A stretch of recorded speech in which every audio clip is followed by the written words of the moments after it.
You can stand if you'd like. We'll see. Make sure you, Yeah. you know. We're live. All right, we ready? I just have to start the recording. 1 second, please. Okay. Just put your hands over your heart, whatever you. That's Okay, what we're we'll. on the record. Go. All right, good evening, ladies and gentlemen. Can we all please put our hands over our hearts for the Pledge of Allegiance to be led by Council Berrios? All right. I pledge allegiance to the United States of America, to the Republic, for which it stands, one nation, under God, indivisible, liberty, justice and for all. justice for all. Roll call. Commissioner Alton, He's here. He's in the bathroom. Commissioner We're Creed, live. Ms. Lynch, why don't you just go forward with the rest of the roll call, and then we'll catch him at the end. Commissioner Acevedo, Present. Commissioner Reckner, Present. Commissioner Brooks, Present. Commissioner Leonetti, Present. Chairman Morelli. Present. Okay, there are no commissioners absent. No. You didn't call Creighton, did you? I did. You're here. And then, Okay. Case number 3141, application of Castle Quality Homes Incorporated of 354 West Market Street, Long Beach, New York. A variance from the following sections of the zoning code of ordinances of the city of Long Beach, New York. 9-105.2I minimum lot size, 9-105.2J subdivision, or subdivision at 142 West Street, Long Beach, New York, also known as section 59, block 67, lot 121, on the Nassau County Land and Tax Map. Introduce a motion on this application. I'll move to grant. I'll second. Commissioner Morelli has introduced a motion to grant the application. Commissioner Leonetti has seconded the motion. Commissioner Alton, I'd like to vote, grant and suggest the following conditions: that they clear the open violations within 60 days, and that they build one-family homes on the separate plots. Commissioner Creighton, grant as amended by Commissioner Altman. Commissioner Acevedo, Grant as by Chairman Morelli. Commissioner Reckner, Grant as amended. Commissioner Brooks, Grant as amended. Commissioner Leonetti, Can council advise if we can stipulate about the future of what's going to be built on that? Well, if you recall, I believe Mr. Kelly did say during the presentation that they did intend to come back to the board for a two-bedroom or a two-family home. I'm not sure if both of them were. My memory fails me at the moment. It would be a separate application to the board. Correct. So it doesn't really have any bearing on this voting right now. Unless, of course, if it's conditional, save us the effort when the time comes around again, right? continue with the, If we can stipulate that, then I accept that. I would vote for that if we can stipulate that. Chairman Morelli. I'll vote to grant as amended. This application has been granted as amended with the conditions stated on the record. Case number 3142, application of Edward Sorogas of 210 East Olive Street, Long Beach, New York. Variance in the following section of the zoning code of ordinances of the city of Long Beach, New York. -113.2G off-street parking to maintain off-street parking in the front yard at 210 East Olive Street, Long Beach, New York, also known as section 59, block 127, lot 73, on the Nassau County Land and Tax Map. Who will introduce a motion on this application? I'll make a motion to grant. I'll second the motion. Commissioner Reckner has introduced a motion to grant the application. Chairman Morelli has seconded the motion. Commissioner Alton, Right? Commissioner Crate, Grant. Acevedo, Grant. Commissioner Reckner, Grant. Commissioner Brooks, Grant. Commissioner Leonetti, Grant. Chairman Morelli. Grant. This application has been granted. Next case is case number 773, resolution for acceptance of draft environmental impact statement as complete for public and agency review and comments. Proposed application of 73rd Meridian Partners LLC 65 West 73rd Street, New York, New York. All right, good evening, everyone. Just, Accept that, right? yep, move just to to go accept. over it, if you need, does anyone need to hear the overview of it? You know, Basically this, yep. Council, why don't you just, for the record, why don't you just state it for the record so that if there's any question, they'll hear it now. Right, I'll give a little brief background. Obviously, this is Okay, about the thank you. Halb property. The health property? HALB, Halb H-A-L-B. H-A-L-B. Thank you. Okay, as everyone knows, this was a type 1 action under SECRA, and the zoning board as a lead agency issued a positive declaration, which required the presentation of an environmental impact study. This happened back in May of 2017. There was then what is called a public scoping period from August of 17 to about September of 2017, where the final scope of the proposed action was reached. And the applicant submitted a draft EIS back in October of 2018 to the ZBA. The ZBA reviewed, provided extensive feedback, and required some revisions to that EIS, that draft EIS. Applicant then submitted a revised EIS in January of 2020. Our consultant, our environmental consultant reviewed it, and with their assistance, feedback, and recommendation, this resolution is basically put before the board now. What it does is a few things. It accomplishes very specific things. It deems the draft EIS to be adequate and within the scope and content such that it is ready for public review. It commences the public comment period for the public to review the draft so that they may provide feedback to the board and to the applicant on the content of the draft. The public comment period will run from the moment this resolution is approved and the EIS is made available to the public. The period will last until July 3rd, 2020, and there will be a public hearing where the applicant will present the draft EIS and the project on June 4th of 2020. And that's basically it. The board will direct that the notice be published, and the notice will be published. All right, I'll move to accept. Okay, who will second? I'll second. Who said that? Acevedo. Dan Clayton. Creighton, Rob. Okay. All right, so Commissioner Morelli has introduced a motion to adopt the resolution. Commissioner Creighton has seconded the motion. Commissioner Alton? Vote to adopt. Commissioner Creighton? Adopt. Commissioner Acevedo? Vote to adopt. Commissioner Reckner? Adopt. Commissioner Brooks? Adopt. Commissioner Leonetti? Accept. Chairman Morelli? Accept. Resolution has been adopted. Okay, on to the regular calendar. Case number 3144, application of Samara 5 LLC and Dr. Shafali Shah of 728 East Park Avenue, Long Beach, New York, for a variance from the following sections of the zoning code of ordinances of the city of Long Beach, New York. 9-105.2A use, 9-11221 off-street parking, a one-family house into a doctor's office at 728 East Park Avenue, Long Beach, New York, also known as Section 59, Block 200, Lot 15, on the Nassau County Land and Tax Map. Dr. Shaw. Is the applicant present? Is the applicant present? One moment, I have two callers that I have not identified yet, so let me identify them and then we will go in and unmute your caller. Thank you. I have two call-in callers. I'm going to unmute each of you and then just please announce yourself. Caller number 5, could you please announce yourself? J5LB Group. Did not get that. Can you say that one more time? J5LB Group. That's a different case. Okay, thank you. Okay, I'm going to put you back on mute, and I have also caller number 6. I'm going to unmute you. Please announce yourself, caller.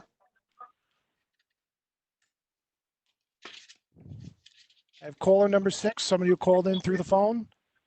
Can you please announce yourself?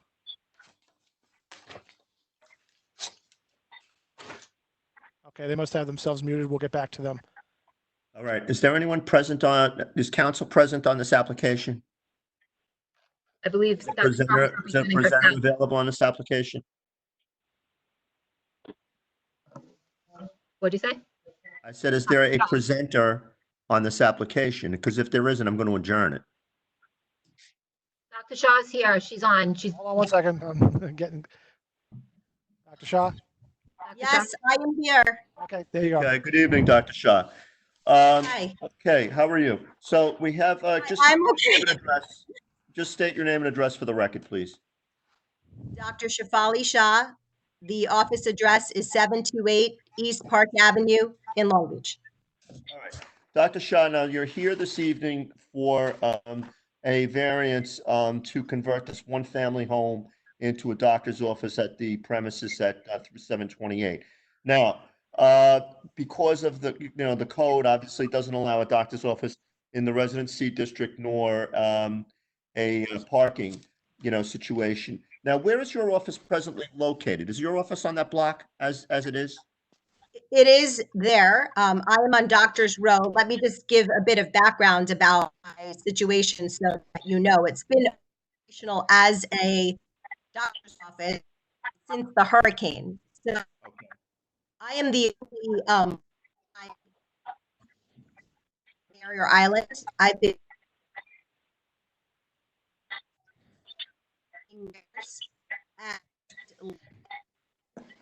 and my life was completely turned upside down with Sandy. Across the street from Long Beach Hospital. At that time, I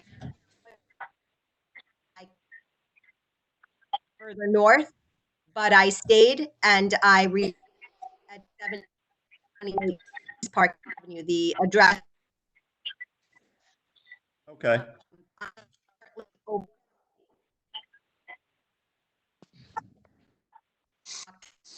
Close. I can serve I, crowd Wait, we have to stop for a that second. I've kept many Stenographer's having a problem with the ER audio. eyes their exposure. Denise, I'm on Yeah, Doctor's no. Row. the The audio. 6 is on that block. she's cutting out, in and out. I can't get every other word. Yeah, I know. I Dan, respect. can we just stop, Suggestion? Doctor, I'm just gonna stop you for a second. Dan, the audio is cutting in and out and the stenographer can't. Can I give you a suggestion, yeah. Rocco? Rocco, does everybody who's using another device have headphones they could use? No, Are you sure she can't plug in headphones? I don't know. I mean, if she can, maybe, but I've been doing this through the court system and it works with headphones without the breaking up. okay. Try, ask.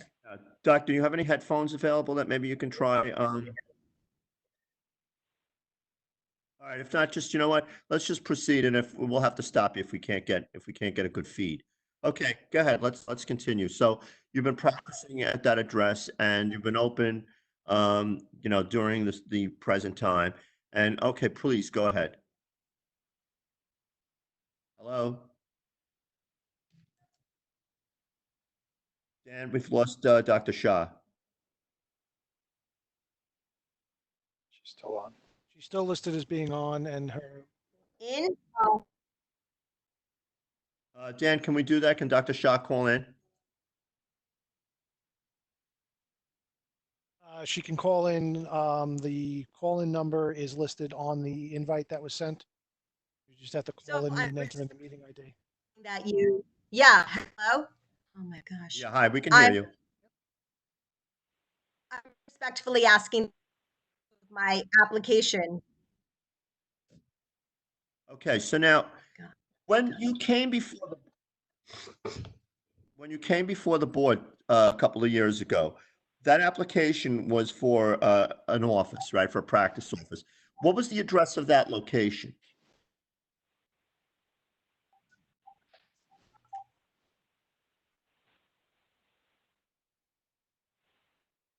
Okay.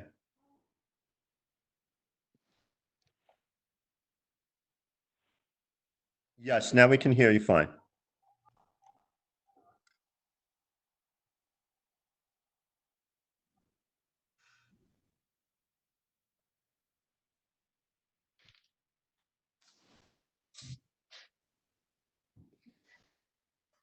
Okay, can you hear me? Dr. Shah? Go The ahead. same location.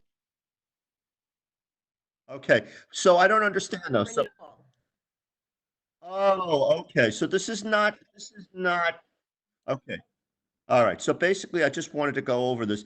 You got a temporary conditional variance, and that's what this is for. This is not a new case actually, Hello? nothing has changed Hear me? since the variance was granted to you, right? Okay, Am I perfect. correct? It's the same location. Okay. It was And granted my for question to you is 5. 5 years. Okay. And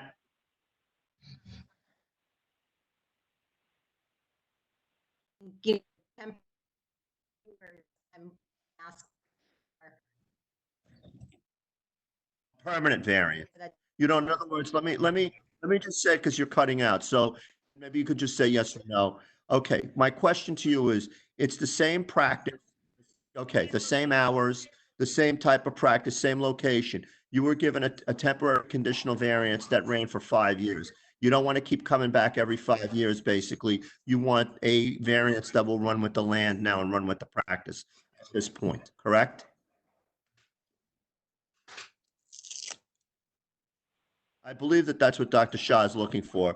Counsel, you can hear me, right? That's what the substance of this application is, correct?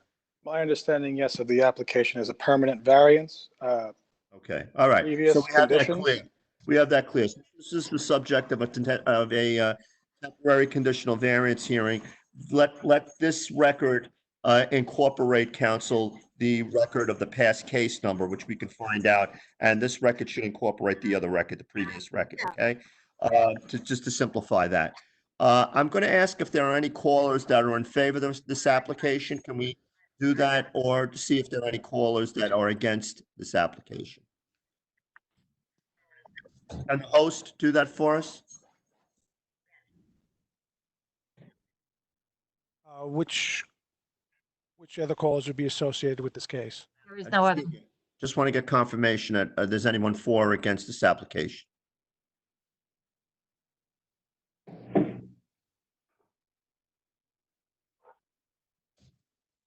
I know we did receive a couple of letters in favor of this application.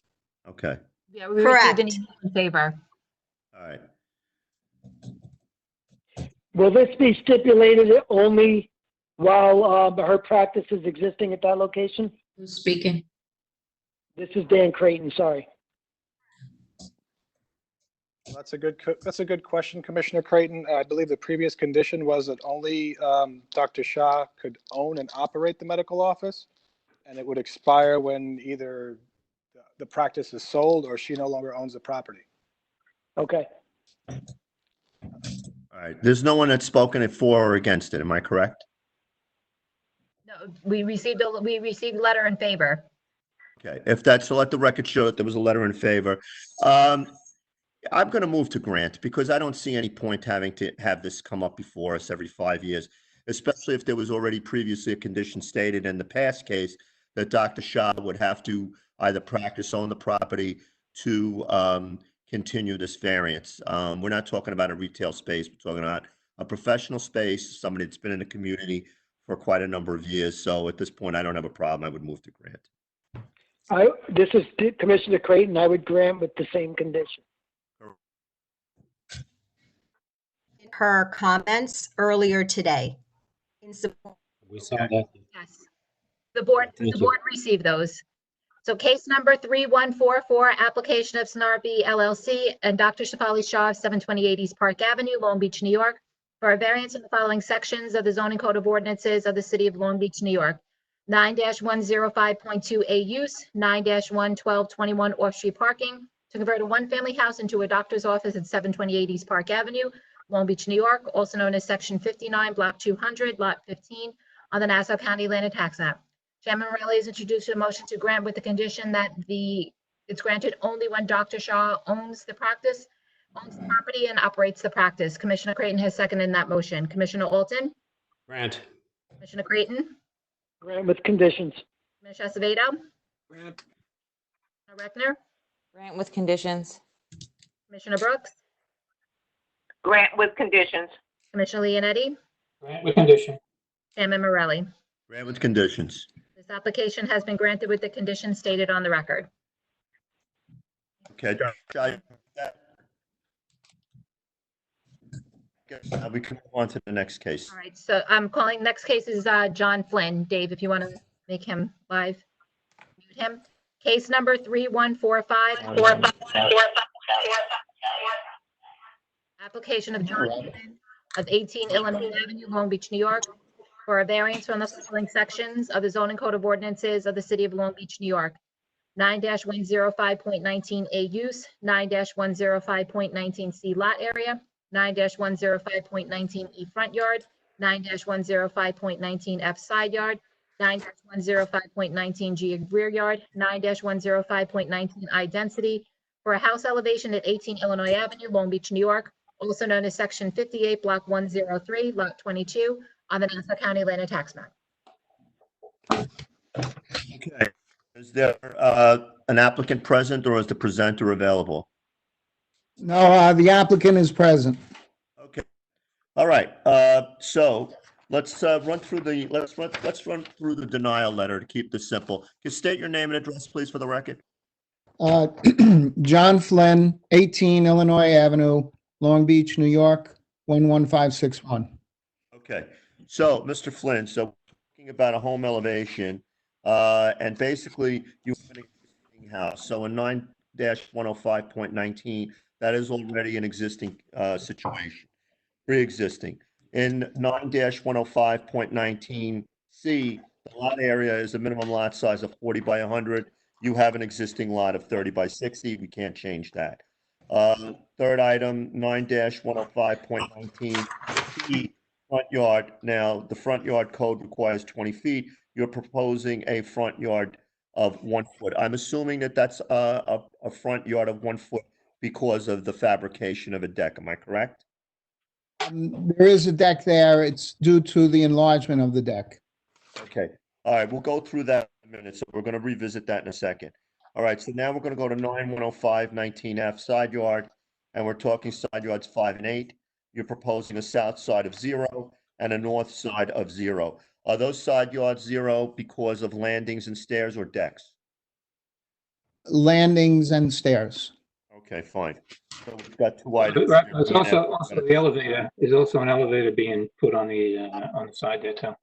All right, well, we'll get to the plan now. I just want to run through the letter real quick. The rear yard requiring 15 feet and you're at 0 feet. That's also because of a deck? Actually, a staircase to a deck. Okay, so basically A and C items are pre-existing and can't be changed. E, F, G, and the density is not changing, right? Because it's a straight elevation and it's going to be changing somewhat because of the decks and stairs, correct? Correct. I am eliminating some living space on the ground floor level. I'm not sure. All right, let's proceed. All right, that's fine. Let's proceed to the plot plan. Okay, so we're looking at the plot plan and we're looking at the elevation. I'm holding up this plan here if everybody else can see it, what I'm looking at. Okay, what I'm looking at right here is I see on the north side elevation, you've got, a staircase coming up to a side yard deck. What's the dimension of that deck on the side yard that the north side elevation stair goes to? As it exists right now? Yes. Okay, give me 1 second. All right. It's 17, hold on. Okay.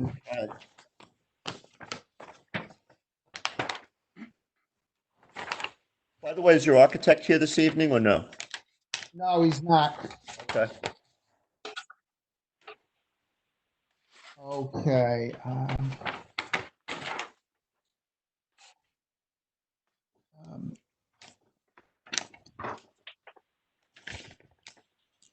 Well, let's do this, folks. If we can all look at the architectural plans and we look at page A2, okay? Let's look at page A2. On page A2, the dimension of that is, Mike, can you read the width, or Barry, can you guys read the width on that staircase? I can't see. It looks like 3 foot 7 inches to me. Okay.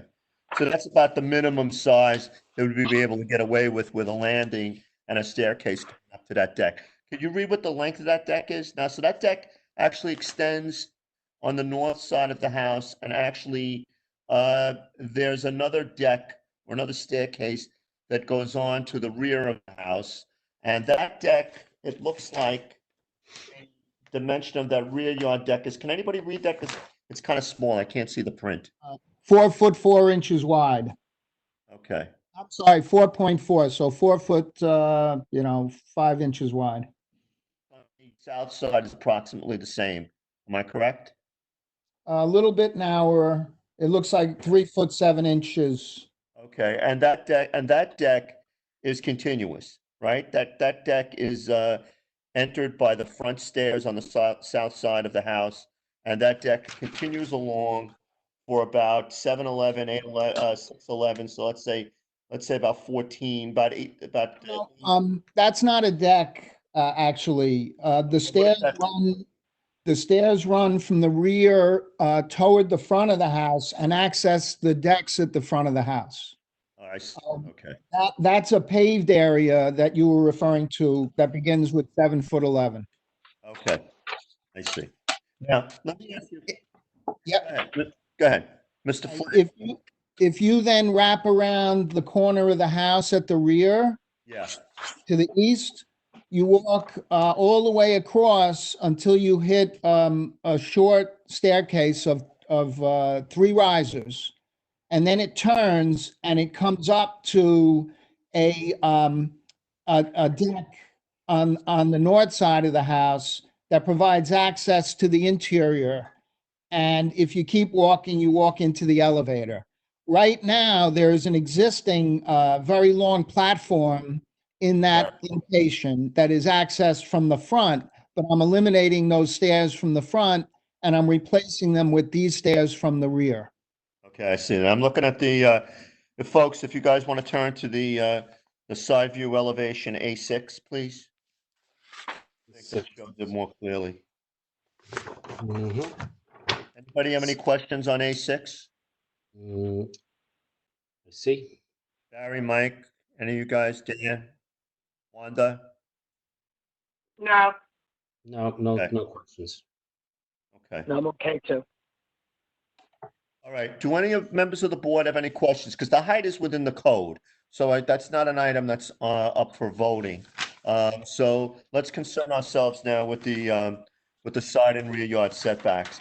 Do any members of the board have any questions they want to ask the applicant? Is there anything we could do? The rear is not changing really, right? The rear is just the 3 steps that project in the back, so there's no impact whatsoever. In the front, you're putting out the kind of deck that we usually put out, and it's still several feet from the property line or from the front. Or it has a typical setback, the 1 foot with the columns setback. That's exactly that. 3 feet up, column setback, 1 foot deck setback. Yeah. And the 2 side stairs are very typical of what we do. The only thing that's a little bit atypical is putting the elevator onto the side of the house instead of building it into the house. That's the only thing that I think has. Is there any reason why you're putting the elevator outside of the footprint of the house as opposed to putting it within the house? Well, right now that elevator is occupying the footprint of an existing lengthy platform, which I'm actually reducing in size. Okay. And the space was there. And, rather than intrude into the living space, it simply made more sense to build it on the exterior. It's not a very large elevator. It's fairly narrow and it fit there nicely. And again, I reiterate that there is an existing lengthy platform there that's about 20 feet long and it's accessed by stairs from the front.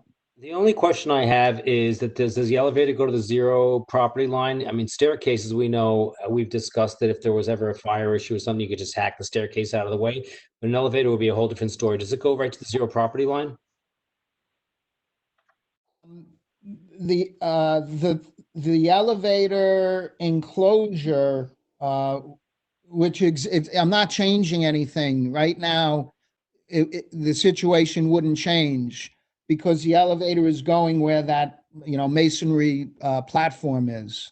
But to answer your question, it does go down to grade level. And let's see. I just want to point you to one of the drawings. Okay, that would be the front elevation west. You can see it. It does go down to, yes, to grade level. There is access around that enclosure though, There is. to the rear. Where's the front elevation that you're talking about? Is it page A6 again or no? 5. A5? Yeah. Okay. Yeah, it is, not a tremendous addition, but I just wanted to mention that we were putting it there because it has been an issue other times. It's not a massive piece, but it does run to the property line. And apparently there was the piece of a staircase at the bottom there. There's a masonry porch Okay. that's been there for probably since the time that the house was built, and the stairs leading to it go to the property line or very close to it, and that porch extends almost to the rear corner of the house. It's about 22 feet long.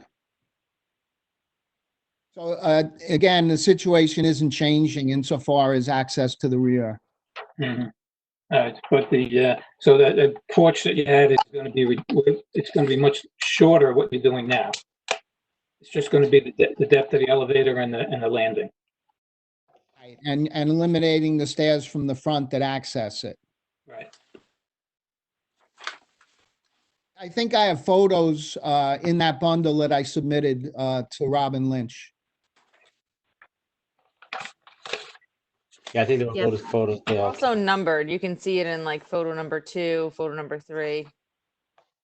All right. Yeah, it's in 3. I didn't really see it. And 2.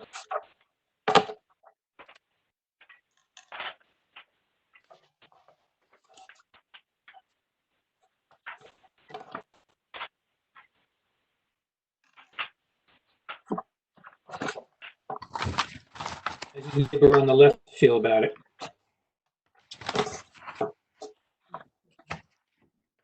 Oh, the neighbor on the left.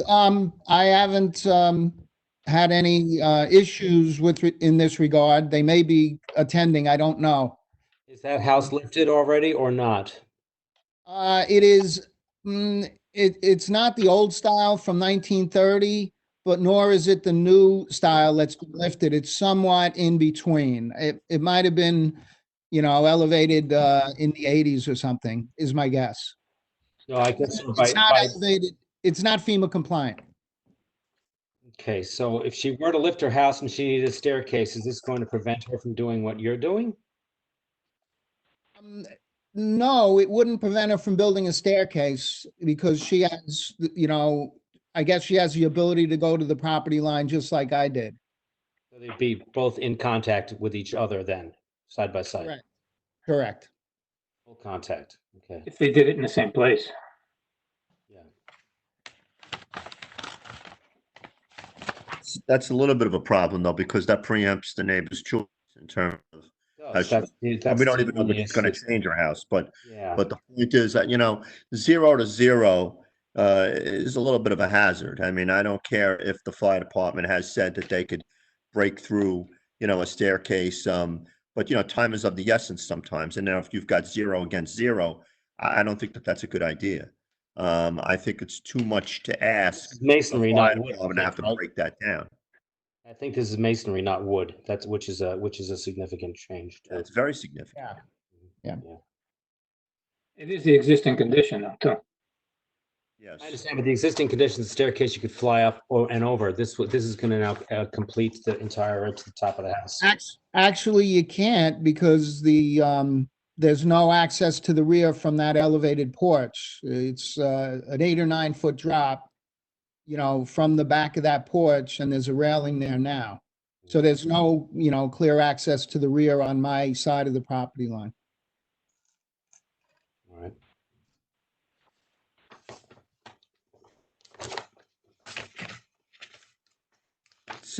It could be problematic. I mean, my concern about that. Commissioner Leonetti, you have any thoughts on this? Well,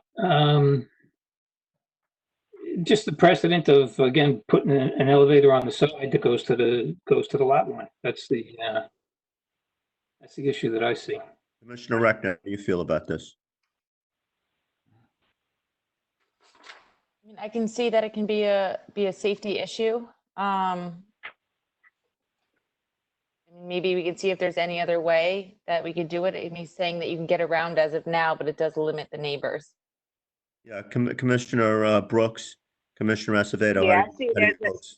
as a safety hazard also. If there's a fire or something, there's definitely going to be difficulty. Yeah, I mean, but there are things that we have allowed over the years, and on a case-by-case basis is one situation. But when we're viewing something that, quite frankly, if we've allowed things in the past, sometimes, if it was a decision that, could cause future problems, and a new case comes up before us, I think we have an obligation to look at new situations going forward. Whether we're going to continue to have allowed 0 to 0. I mean, it's really, it's very dangerous. I mean, and I don't know that I want to be relying on the expediency of the fire department to have to break through decks and to have to break through potential masonry, which they're not going to do that. And I think it's something that behooves us to consider. I think that the one thing on the applicant side of it is that those were masonry steps and you wouldn't have been able to break through those. I know. Start. Okay, so is there any kind of alternative, the applicant, Mr. Flynn, that you might be able to do to avoid that area where the masonry is certainly to become 0 against 0? Because it's going to be 0 against 0, isn't it? Yeah, it would be if they elected to build something up against this structure. Okay, but as now it would not be an impediment, correct? No, it would not be an impediment. All right. And it wouldn't extend, it wouldn't become more of an impediment to do this. So. Okay. Robin, did you say that there was, did we have any kind of feedback on this application for or against? We didn't receive anything. Okay. Does anybody want to make a motion on this case, or do people want to mull this over? I would like to mull it over. I also wonder, like, if there's any way that we could ask for feedback from the neighbor about whether or not they would be okay. Because some houses do, if they raise, they build the staircases in the front, which then this would not be an issue, right? Yeah, So if Mhm. there's feedback we can get from the neighbor, since this already is going to the property line, to try to accommodate both. I agree with you. That's why I asked if it was already raised or not, because if that project were done, that's one thing, but this could be a potential future project for them, and it could really limit their choices. Yeah. I agree as well. Definitely. Quite honestly, and and I don't want to start any new precedences where this becomes, a more common situation in the West End. I think we have an obligation to look at this seriously in terms of the future. I think we should hold it over and see if they can ask their neighbor about submitting something about whether or not they are for or against it. All right, so Mr. Kelly, since nobody's going to vote on this tonight, I think the case will remain open until voting. If you want to do any submissions in the time between now and the next meeting, you're free to submit any changes or any other comments that you want to submit that you would want the board to consider. We would certainly consider them before the next meeting when we vote. Okay, and I assume that any vote that took place would necessarily take place during a meeting? Correct. Yes, the next regular meeting. There's no voting in between meetings. Okay. And Then, And, given the current state of affairs, basically we're going to try to hold the meeting next month. And Ms. Lynch, do we have a published date for that meeting yet or no? I also just want to note that for the applicant, at the next meeting, we vote at the beginning of the meeting and you wouldn't have an opportunity to speak. So anything would need to be submitted before then. Correct. Did Mr. Flynn, did you hear Commissioner Reckner? I did. Thank you. Okay. All right. So if you've got even any changes you might want to submit or you might want to consider, again, it's up to you. I'm not telling you to submit anything differently. I'm not saying what would or would not affect our vote. However, if there's any kind of ideas that you might have as a workaround in that specific area, you're free to submit this before the next meeting when we would vote, and your, any kind of correspondence would certainly be considered. The next meeting is May 28th. So John, you can send me anything that you want, regular mail or email, however it's best, or we have a yellow drop box outside City Hall as well. You can always call me with any questions. Okay, great. Thank you. Any other questions, Mr. Flynn? No, not at the moment. I thank Okay. everybody. All right, thank you very much. Thank you very much. And, you have a month, submit anything if you choose. Okay, thank you very much. Okay, stay well. Okay. Case number 3146, application of J5LB Group LLC of 323 West Pine Street, Long Beach, New York, for a variance from the following sections of the zoning code of ordinances of the city of Long Beach, New York. 9-105.a use, 9-105.1c front yard, 9-113.28 off-street parking curb cut size to elevate the existing house at 242 West Bay Drive, Long Beach, New York, also known as Section 59, Block 53, Lot 22, on the Nassau County Land and Tax Map. I need the representative of J5LB Group and also Diana Laspisa of Morano Expediting. I know she was on earlier. Okay, so who's going to be presenting? Please, the applicant come up or come up. I mean, that's kind of funny. Hold on. Speak to the applicant, please. Dave, you're muted. You're muted, Dave. You're muted. Sorry about that. Okay, I unmuted the caller number 5. And who's the other caller we needed, Robin? The representative of J5LB Group and Diana Laspisa of Morano Expediting. Yes, that's Diana's representing us. Okay, is Hold she on. on? I have a quick caller number 6. Please announce yourself. Diana Laspisa with Morano Expediting. Hello, can you just please state your name, address, and for the record, please, and you will be presenting the case, correct? Yes. Diana Laspisa, L-A-S as in Sam, P as in Peter, I-S-A, with Morano Expediting Services, and the address is 28 Edward Street, Bethpage, New York, 11714. I'm going to run through the application with you to try to move this along, okay?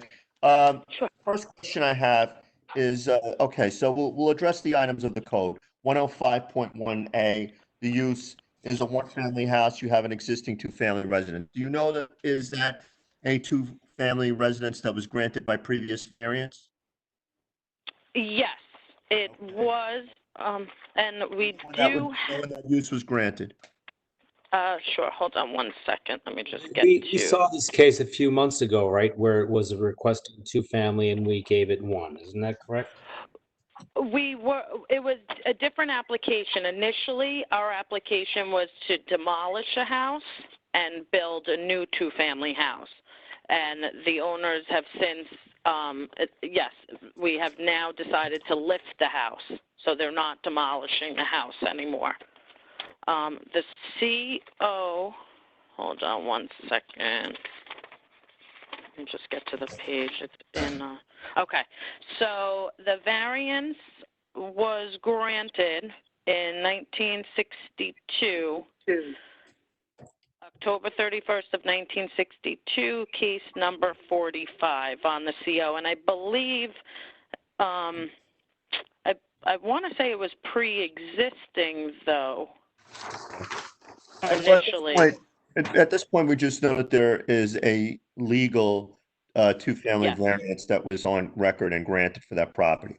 So now we're talking about 105.1C, item C is the front yard. So now looking at that, the code requires us 20 feet. You're presenting a new front yard of 12.4 feet. What is the reason for the deviation from the code? Well, the 12.4 feet is actually, it's to the front raised, the proposed front raised deck, which is so you're actually talking going to about be, you're talking about the footings then are going to be part of that, and the footings are within the 3 feet. Am I correct? I'm sorry, the footings are within the 3 feet. Property line. Am I correct? The footings within 3 feet of In the other words, property you're line. raising the house. You're building an Yeah. elevated deck on the front of the house. Yes. Generally speaking, what this board has approved as usual protocol is the deck can extend to 1 foot of the property line, and the footings must be recessed by 2 feet, which would make the Rocco, footings 3 feet from the property line. they're not near the property line with the deck. They're still Okay. 12 feet from the Yeah, property line. the So 12 what is the size, Mike, what is the size of that deck? The front dimension from the front of the house? The deck from the front property line, which angles inwards in the property, to the deck is 12.4 feet. If you Okay. measure from the front property line to the actual foundation wall of the house, that would be 20.4 feet. So it's really Okay. the deck. And also, I just want to make sure you understand, they do have, the original dwelling had a raised brick porch, which is the same size as what we're proposing for the deck. Okay. Let's go on to the third item, which is 9-113.2A, and that's the off-street parking curb cut size. The code allows for a max of 25 feet, and you're proposing a new curb cut of at least 26 feet. What does that mean of at least 26 feet? Is it 26 feet or is it more than that? No, it would be 26 feet, and they're going to have 2 parking spaces under the house. So just to accommodate. Is that tandem parking or front? Is that front to back, side by side? Side by side. Okay. Is Yeah, that so on they'll the be Bay, able is to that on the Bay Drive side or is that on the Pine Street side, the parking? The parking would be, what's Pine Street? I'm not seeing Pine Street This anymore. house between Pine and Bay and West Bay Drive. He's on the west side. It's right on It's on the Bay west Drive. It faces the water, so there's only one side of the street that's housing. Yeah, there's no No, I corner. think the It's not back a side of corner. the street is the back side of the street against a house? Oh, so there is only one side there. I know parts of that neighborhood go right through. Sorry, okay. Oh, okay. Mm, Yeah, no, this just has the one frontage. Okay, sorry about that. Okay. That's okay. Members of the board, any sentiment on this application? Any questions on this application? It says one family home, doesn't it? No. That's I know what, it's an existing no, two family, but I'm reading this as a, is it a two family or? family residence, Barry, that's going to be raised. But Oh, I see. When we were going to demolish it into a new house, we said no to a two-family, but raising it, is that what the story is here? Definition. Right. See. So they decided to keep the two-family usage by raising the house and not Raising demolishing it as opposed to demolishing and Correct. starting Right. over. I get it. Okay, then I've got no questions. Okay, anybody else? Was the off-street parking part of the variance given first time around? So our initial variance that we were before the board, we didn't have the issue with the curb cut. We had an issue with only being able to provide 1 parking space off street. So this actually, now the new plan, we're able to accommodate the requirement of 2 off-street parking spaces, but in order to accommodate that part of the code, we did need the additional footage for the curb cut.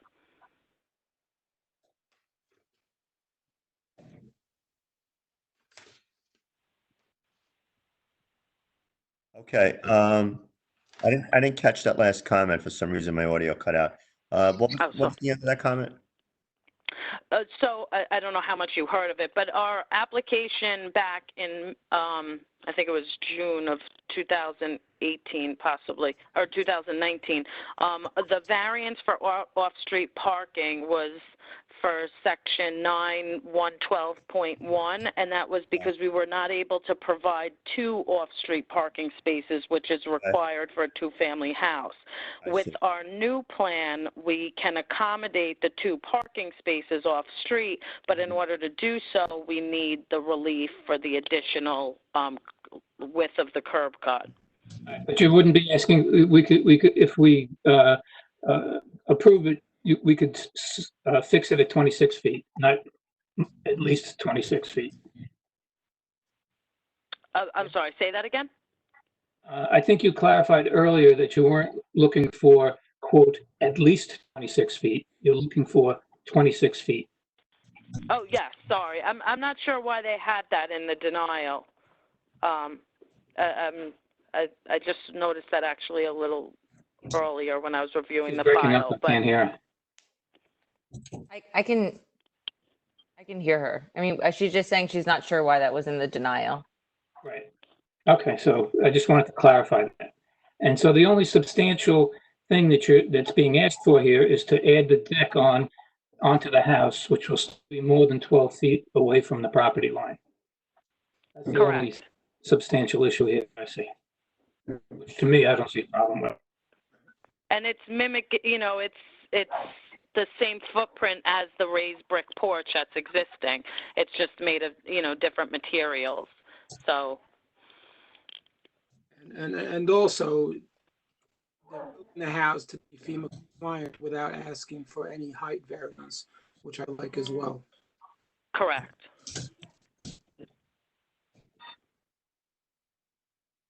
So most of these variances are just pretty much existing non-conforming, it sounds like. Yeah. Another one, that's whether it's that is in a one-family zone, which is pre-existing and approved. That's the only one aside from the deck and or the curb cut. Yep, okay. Are there any other questions from the members of the board? All right. Does anybody want to make a motion on this application, or do you want to mull it over? I'd like to make a motion to approve. Okay, I'll second the motion. Case number 3146, application of J5 LB Group LLC, at 323 West Pine Street, Long Beach, New York, for a variance from the following sections of the zoning code of ordinances of the city of Long Beach, New York. 9-105.8 use, 9-105.1C front yard, 9-113.28 off-street parking cut size. To elevate the existing house at 242 West Bay Drive, Long Beach, New York, also known as Section 59, Block 53, Lot 22 of the Nassau County Land and Tax Map. Commissioner Reckner has introduced a motion to grant the application. Chairman Morelli has seconded the motion. Commissioner Olton? Grant. Commissioner Creighton? Grant. Commissioner Acevedo? Grant. Commissioner Reckner? Grant. Commissioner Brooks? Grant. Commissioner Leonetti? Grant. Chairman Morelli? Grant. This application has been granted. Okay, next Thank you. application, please. You're welcome. Good night. Case number 3147, application of Israel Cohen of 380 West Penn Street, Long Beach, New York, for a variance from the following sections of the zoning code of ordinances of the city of Long Beach, New York. 9-105.A use, 9-105.H density, 9-1121 off-street parking to convert a one-family into a two-family at 380 West Penn Street, Long Beach, New York, also known as Section 59, Block 51, Lot 167 on the Nassau County Land and Tax Map. I need Todd O'Connell, architect, and the applicants, the Cohens. Okay. Who wants to speak first? The applicant? Maybe the applicant should come up first. Yes, my name's Todd O'Connell. I'm the architect on the project. Okay, Todd, your address, please. It's 1200 Veterans Highway, Hop Hog, New York. Okay. Mr. O'Connell, let's proceed to the denial letter. This might expedite it. On 9105A, basically, it's a one-family, you're looking to propose to convert to a two-family. That's the largest thing. The density, item H is basically existing. I'm assuming you're not changing the outside of the home. Am I correct? That is correct. All right. Item 112.1, the off-street parking requirement of 2 for two-family usage. You have an existing one-car attached garage and are proposing 1 space. Am I correct?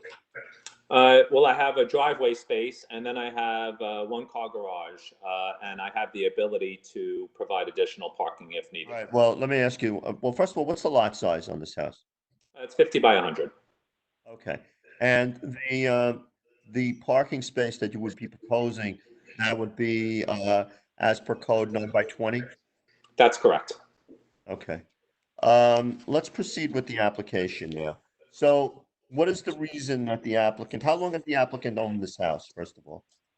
I would have to defer to them on the exact amount of time, but I know they've had the home for, I would say, at least 4 years, if not greater, just from the Living in history the of when home I've met the client. And the Cohens are living in the home at present, am I correct? Yes, they are. The purpose of this adding a second kitchen in the home is specifically so his daughter and son can live in the house with them. All right, so what we're looking at is a case of a temporary conditional variance then, right? Because basically, if this is a situation where we need to convert this because of a hardship, because of the daughter living in the home and requiring a second kitchen, is it necessarily something that we need to have run with the land? So would you want to discuss with your applicant or with your client as to whether or not this is a temporary conditional variance to be renewed every 2 years? Or is this something that they are, firm on applying for as a full-blown permanent variance? Well, I have spoken to my client, and I'll perhaps speak with them briefly about this. But Okay. they would most definitely prefer, a two-family. Should his daughter decide to leave, he's older in age. His family's gone, and the space up there he doesn't really wouldn't need if his family was to leave. So he would love the ability to be able to rent it. Okay. However, And if it is situational at this point, and it is imperative that he gets a space for his family. But, the Cohens have been brought into the discussion and their mics are unmuted. Okay. okay, You know what? Let's hear from the Cohens, please. okay. Good evening, Mr. and Mrs. Cohen. This is Mr. Cohen. Yes, Mr. Cohen, can you just please give me your address, please? 380 West Penn Street. Okay, thank you, Mr. Cohen. So, Mr. Cohen, we understand from Mr. O'Connell, your architect, that basically you're looking to convert the house to a two-family because you have your daughter that's living with you. Let me ask you, Mr. Cohen, would you consider making this a temporary conditional variance so that as long as your daughter is residing with you and you are residing together, that this were going to continue? Or did you want this variance to run with the land so that if it was just you yourself residing in the home, that you would still continue to rent it out to another party? I want you to explain me what is the difference if it's Oh, okay, very, very simple. Sure, sir. Basically, if this board were to grant you a variance, a permanent variance, that variance runs with the land. What happens with that variance is it becomes part of the conditional situation of the house, the CO, or the certificate of occupancy. So that house becomes in perpetuity a two-family house. If you were to sell the home to someone else, you could sell it as a legal two-family. The taxes would be then taxed as a legal two-family, forever. The temporary variance or the conditional variance is a variance that is renewed every 2 or 3 years. And basically, it's a variance that you would have to come back and renew. So the variance would be granted because you want your daughter to live with you. So every couple of years, you would have to submit back to the board. Is your daughter still with you? Do you still want to continue with the present situation? Is there any problem? And that's what a temporary variance is, because people will say, is it easier to get, a temporary variance versus a permanent variance? And my answer, I would say, based on past experience, would be that it is correct, that a temporary variance is easier to get because it's not turning the house into a permanent situation where now the house is sold as a two-family, somebody else buys the house, you're a nice person, the people on the block like you, now somebody else buys the house, they don't get along with the neighbors. Now they rent it out to somebody else. It can create a lot of problems on a block.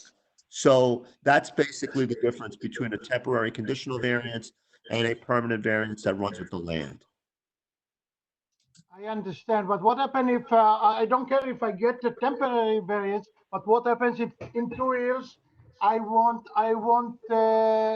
what is the procedure? Do I have to extend it? Yeah, Do I okay, good have to question. change it Yeah, to yeah. permanent? Mr. Cohen, let's just say that in 2 years, you decided that, your daughter's moved on, your daughter's moving on, and you say to yourself, well, I'm retired, this is becoming a financial hardship.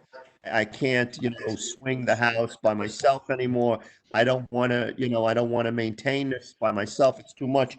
So then if you were to come back at that point to renew the variance, you would simply say to the board, listen, my daughter has moved out, but I would like to continue the two-family use because I'm getting a little older now.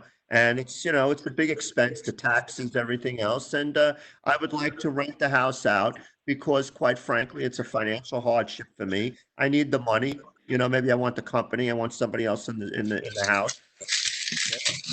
And that's just another situation. That's all. You would just explain the situation if that's the way we do it.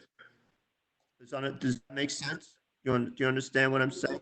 Yeah, it makes sense, but do I have to go every time with changes, or they will stay if you grant me the temporary and we will be able to do the kitchen?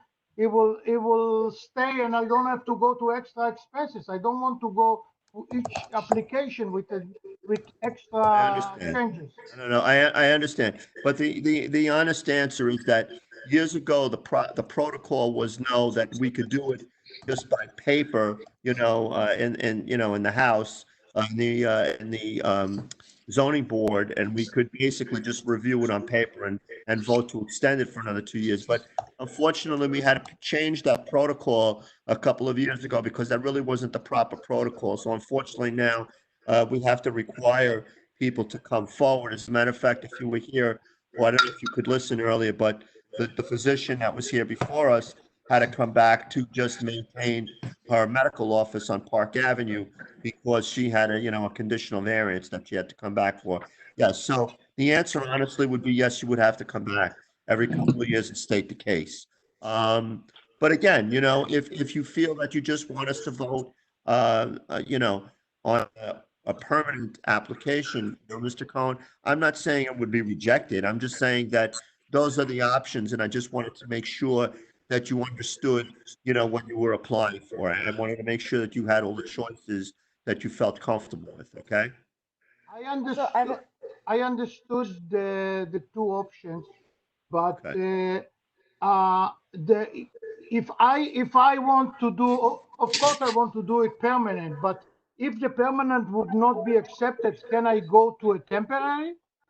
Or I have to tell you Yes, now. yes, yes, because sometimes what has happened is the board has chosen, the applicant has chosen to stand with a permanent variance for a family house, and then the board has chosen to grant a temporary conditional variance. In other words, when the day comes that we grant it, I'm not saying that you apply for a permanent variance. The board is going to say no, and if we say no, you have to come back all over again. No, I don't think the board would want to put somebody through that, but I think that if you wanted a permanent variance on the property and the board didn't feel comfortable with it, I certainly know that it would be within the board's jurisdiction if we wanted to grant it as a temporary conditional variance for you, as a condition at the time of the vote.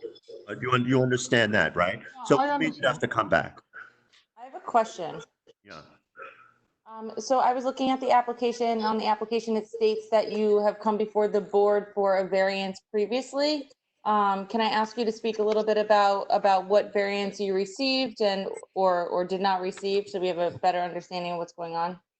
Yes, I could speak to that.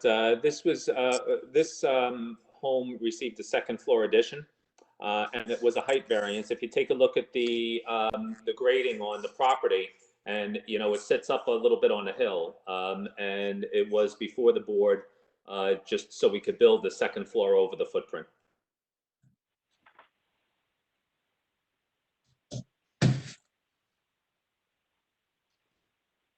So when that time when you asked for the second floor of the footprint, did you ask for a second kitchen at that time, or just you were asking solely just for height for a second floor, or did we speak about the kitchen and then it was decided that it wasn't going to go in?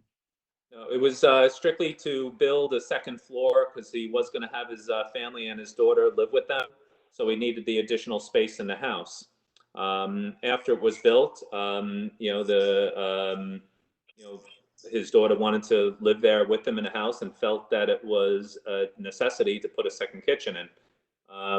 If you take a look at the plan, it's actually even an open staircase that goes to the second floor.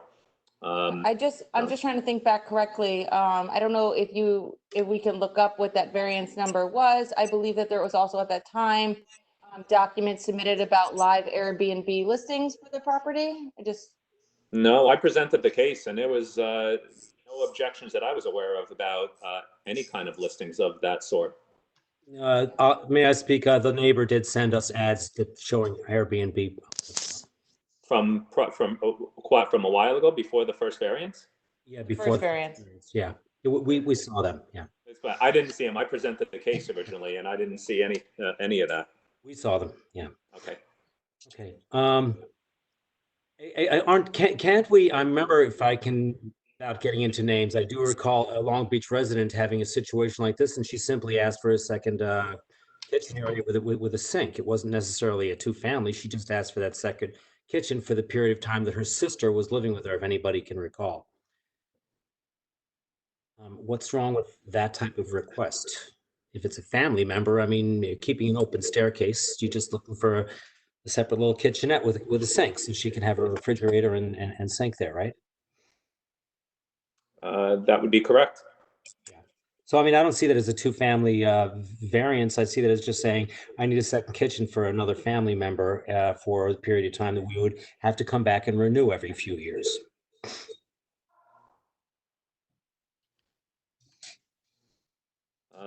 Okay, I mean, I could talk to my client about that, but that is the purpose of the application, is so his daughter can live there. So yes. I'm just throwing that out there. Mm-hmm. Yeah. Okay, any other members of the board? You want to hear anybody speak in favor or against this? Does anybody want to make a motion to vote on this? All right, we'll hold it open until voting then, until the next meeting. Okay, great. Thank you very much. All right, stay well, everyone. Thank you. Case number 3148, application of Timothy Randy Kinsley of 22 Tennessee Avenue, Long Beach, New York, for a variance from the following sections of the zoning code of ordinances of the city of Long Beach, New York.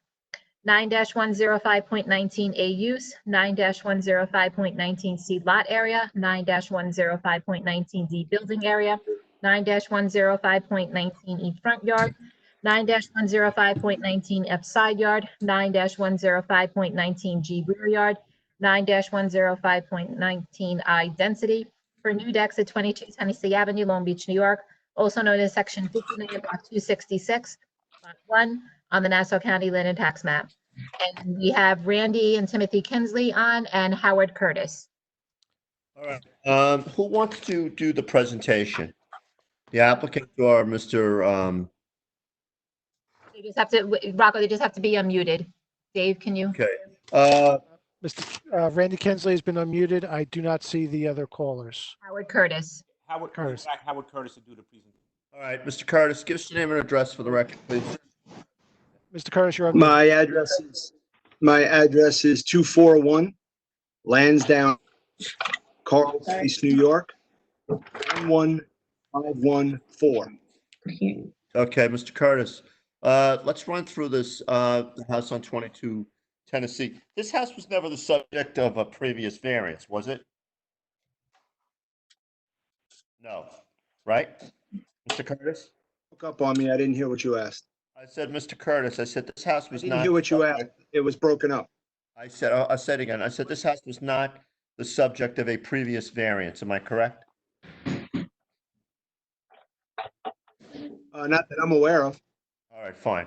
Mr. All right. Kinsley may, but Basically, I don't it's an believe so. existing, it's an existing three-family house.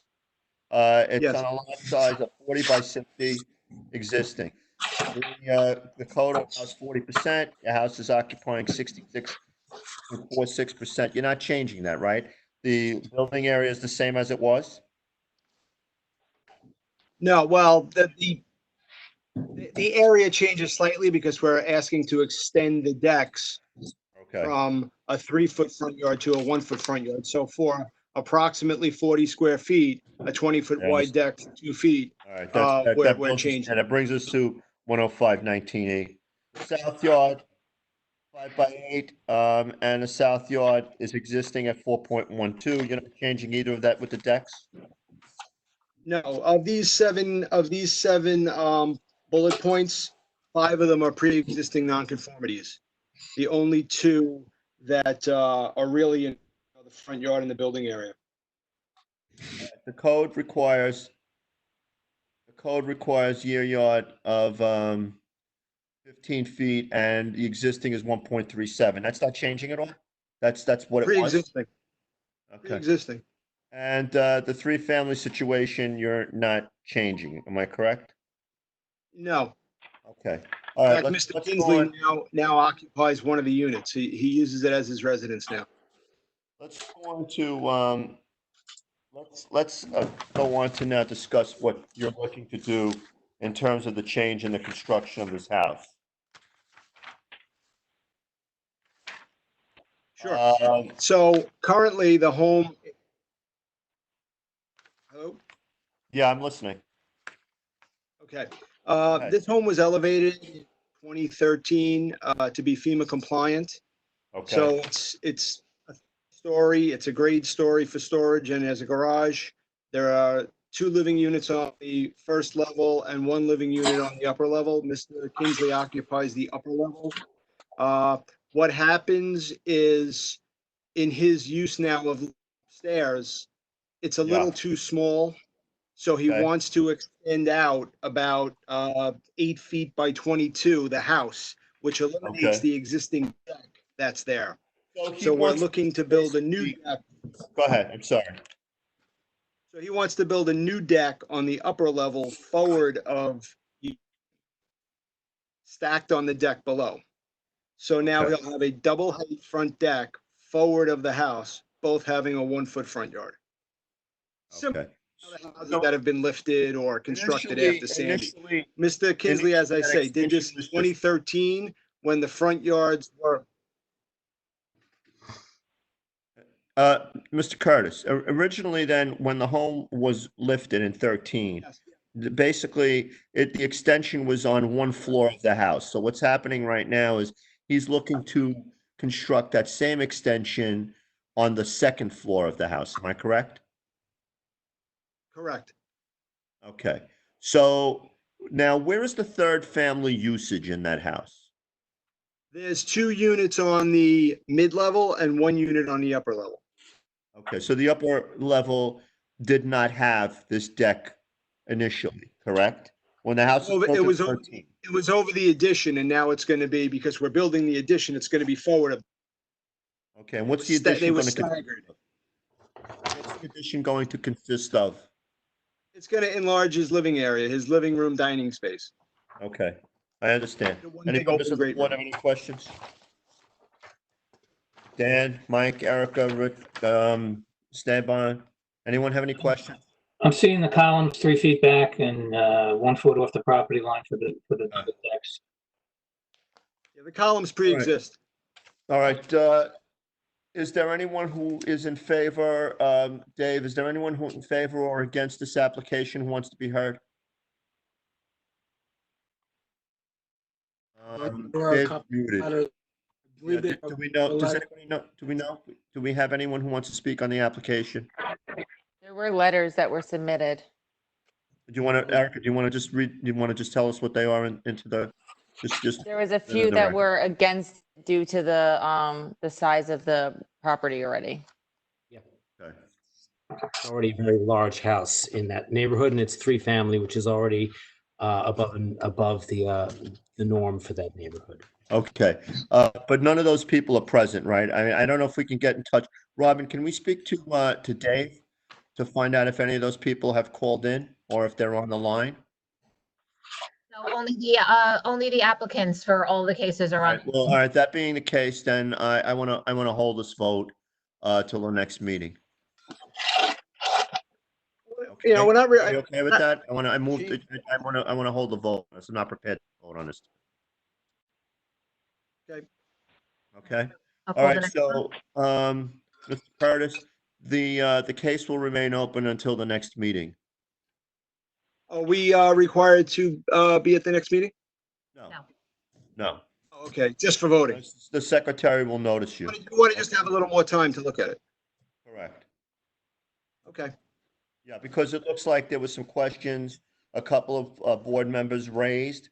And with those questions raised, I would like to have some time personally to consider them and to go back and have a look at the property and reconsider some of the concerns that were raised. If your applicant has any comments that they want to submit, they could submit, a letter in writing to the board certainly before the next meeting, okay?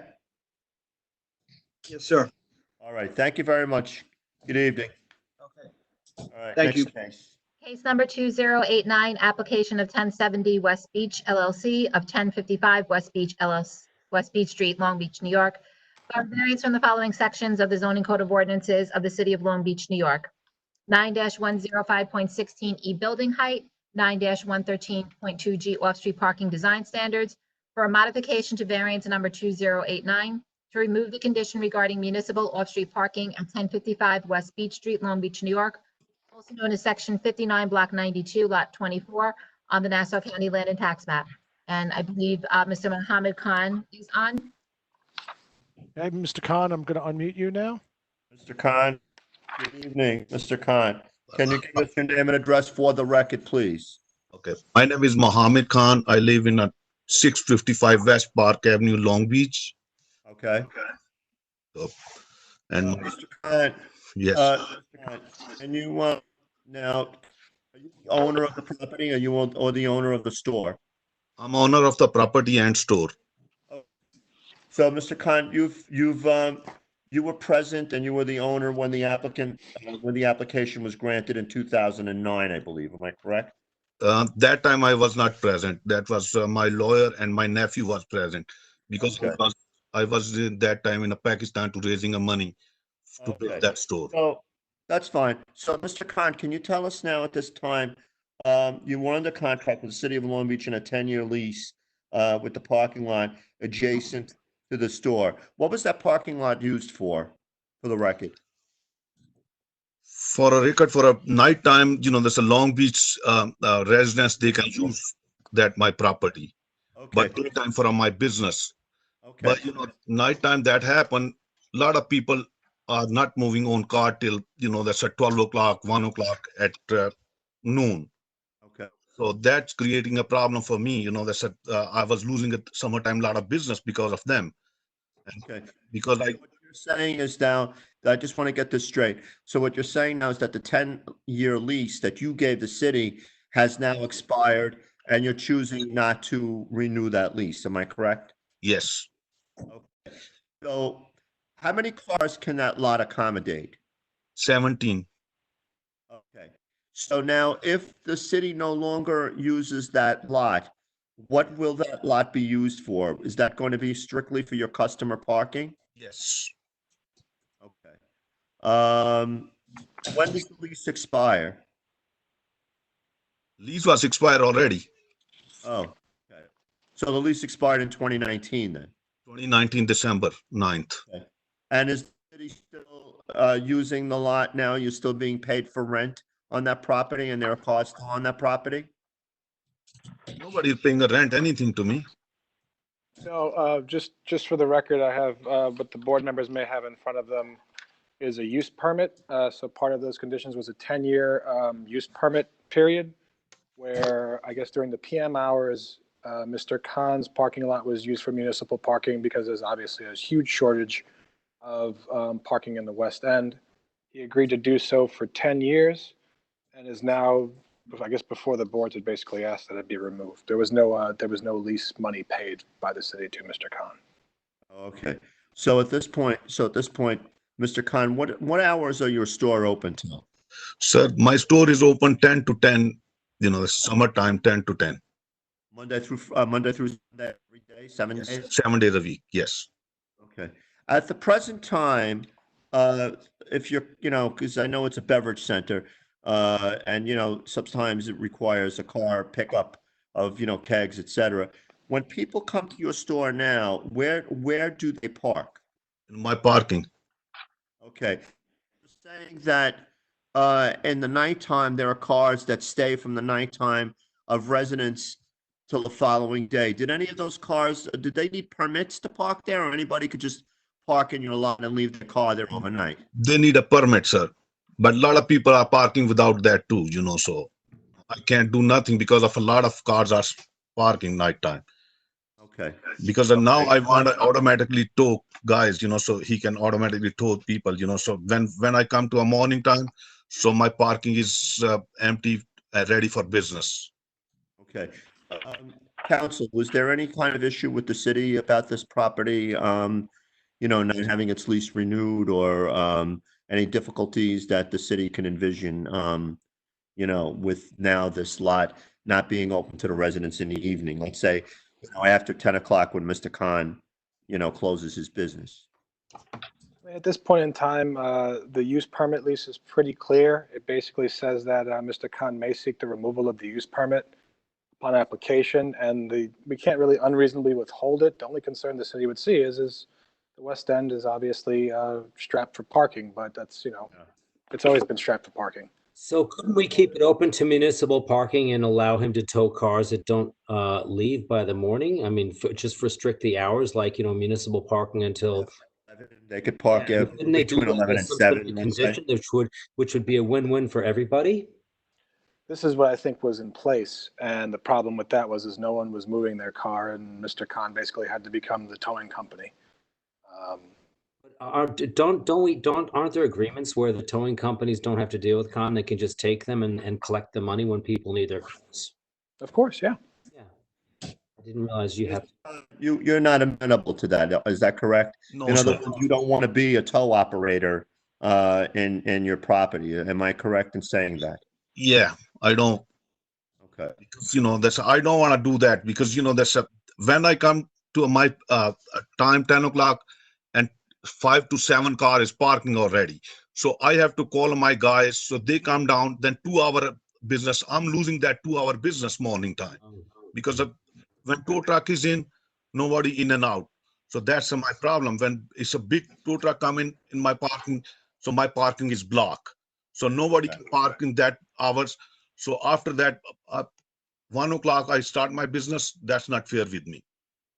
I was very reasonable with the people. I was telling them very nicely and gently everybody, but they don't want to listen. So now lease is over. So I don't want to, extend that lease. Okay. We understand. Is there Won't you still anybody? deal with the same situation? I mean, if people still park there, and you're still going to have to call the towing company, isn't all that be different? No. That's not gonna happen because I'm gonna hire a guy. He can automatically tow nighttime because I give them a permission. So I have no problem. Oh, you aren't permitted to do that at this point in time with this agreement, you're saying? Yeah. I didn't understand that. Okay. Can we not just amend the agreement so that individuals that don't have a permit will be towed?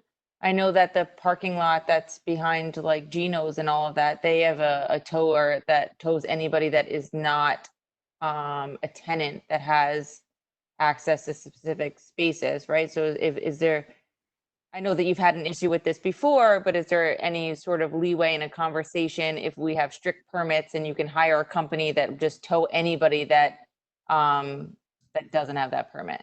Yeah, just give you those exact same rights you're seeking, but still leave it open. I'm looking for a happy medium here because I do recognize the desperation for spots down there, even if it's limited. But that's a problem. Whoever have a permit, they don't want to move that car.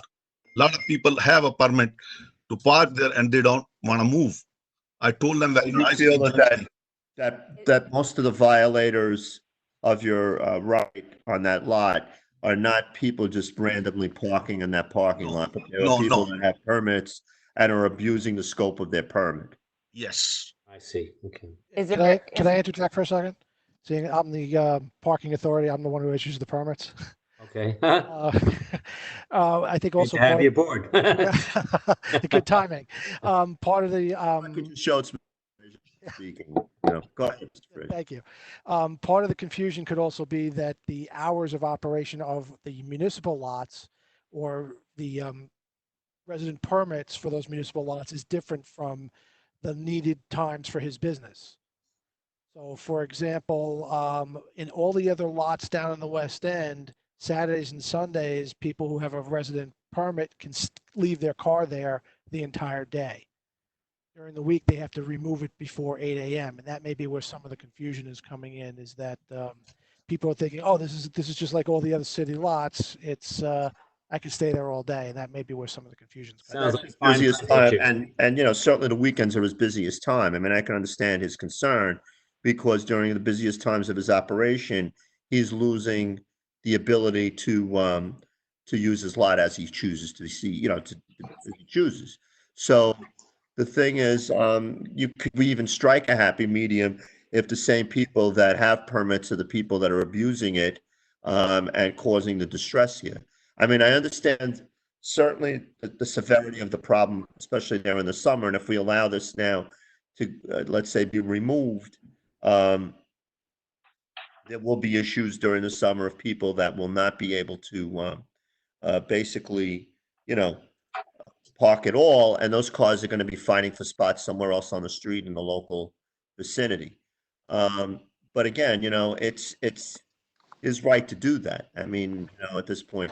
That's Because right. if we were not, my question, I guess, to council is, if we were not to grant this request for a variance, what happens to that property? He still doesn't have a lease that he has to give to the city. Am I correct? So then it becomes like a moot point, right? Because Right, the understand lot's that this still is not kind of a gonna be creature used. of contract, right? So this is essentially a creature of contract. The variance was granted historically. The condition was a 10-year use permit. There's no, we can't necessarily bind Mr. Khan to extend for another 10 years because that wasn't the condition in the first place. And the way this particular use permit is drafted, my suggestion is he doesn't even have to show good cause. Only thing he's supposed to do in this instance is come before the board and say, hey, the 10 years are up and I'd like to cancel this and I'm done. It seems to me like if we were not grant this variance, we would be depriving him of his property rights. And my concern is that in an Article 78 proceeding, the city would be sure to lose. This would Because be, basically, it would be a very capricious judgment on our part, to say that you can't do what you want with your own property when that wasn't something that he had to do in the first place. that would be certainly one of a number of legal issues I would have to face, or the board would have to face should an Article 78 be filed, yes. I mean, we certainly have to, think of that in mind, because if we tell this man he can't use his property as he chooses to see fit, I could see if, let's say, the city, had written it differently initially, that he would have to renew it and he was trying to get out of renewing it, But if the city said, no, it's only for 10 years, he wasn't paid any money for the use of that lot, and at the end of, 10 years, now this man wants to use his property as he chooses to see fit. I don't see how this board can deny a man of his property rights. I don't know why does it have to come to the board? It almost sounds like it shouldn't even be here. Am I right? They do that to us all the time.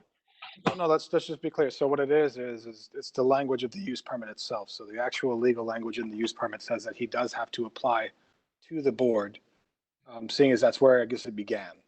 So this is essentially, yeah.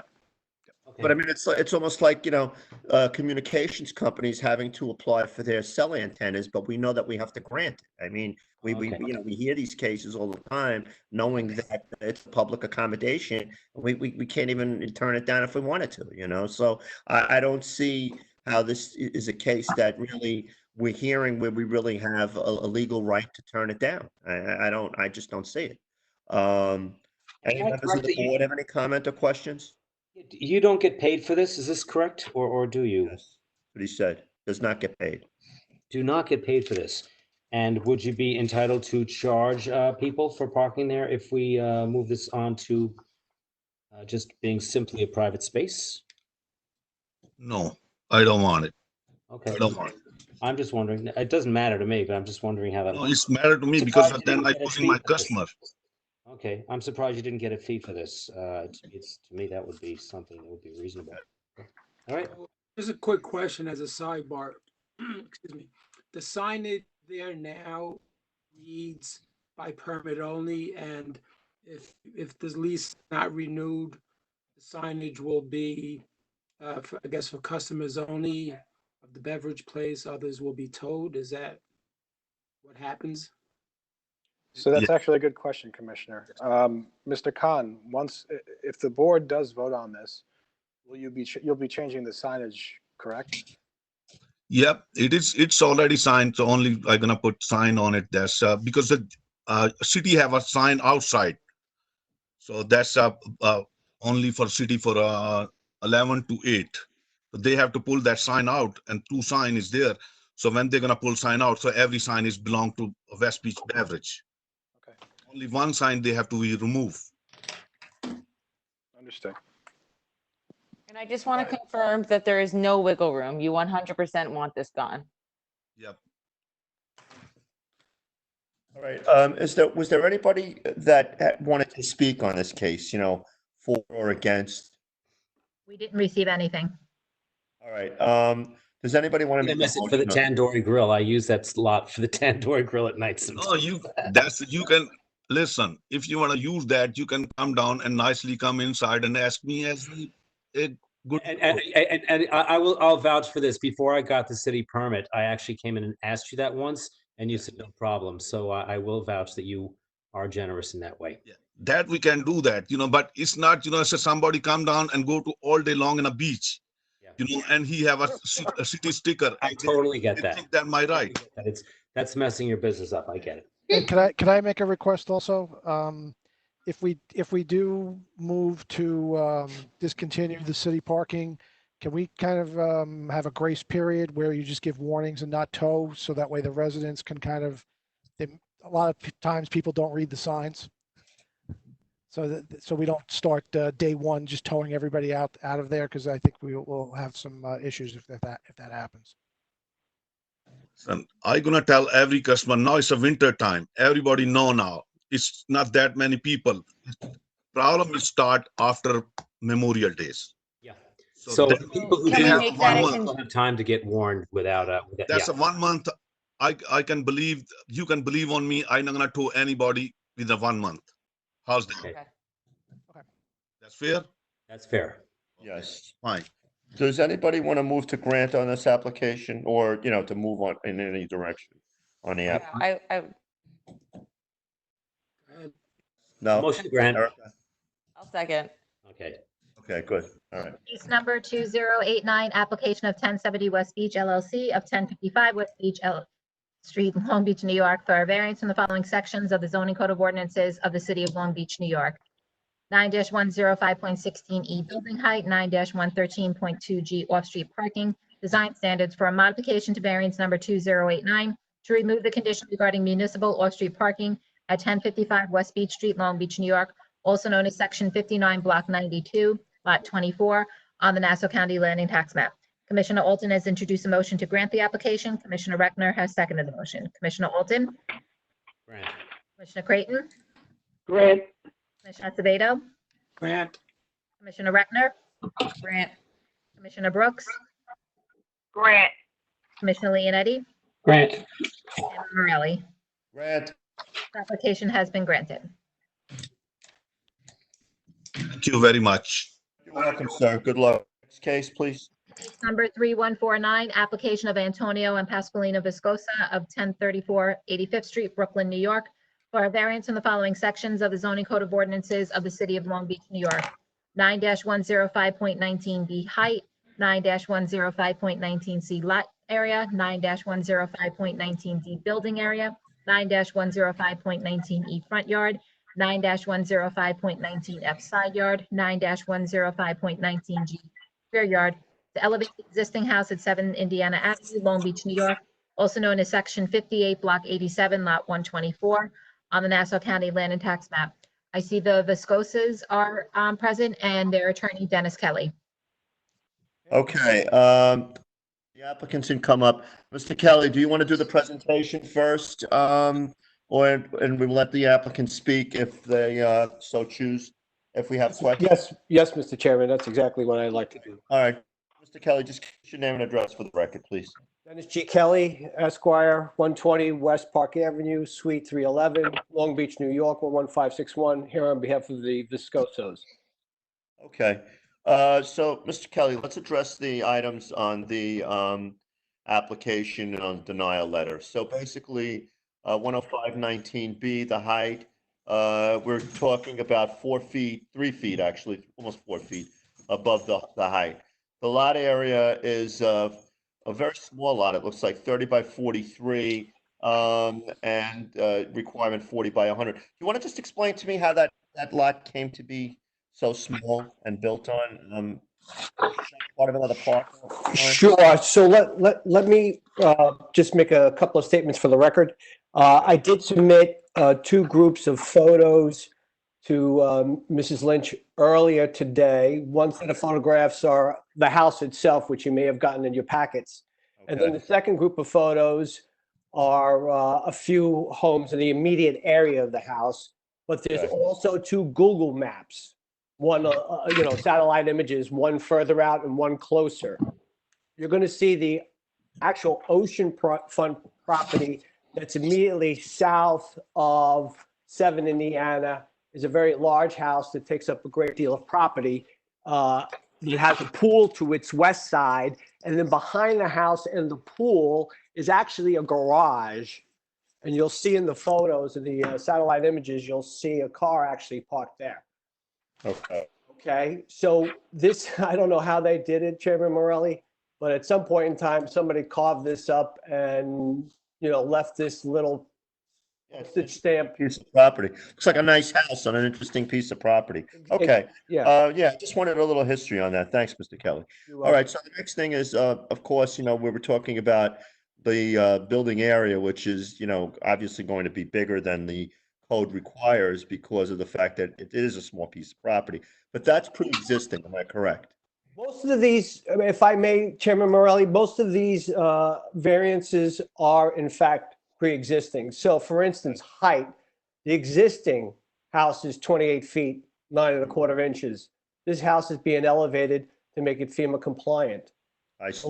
The lot area, as we well know, is already pre-existing. The front yard is pre-existing. There's a deck on the front of the existing house. Okay.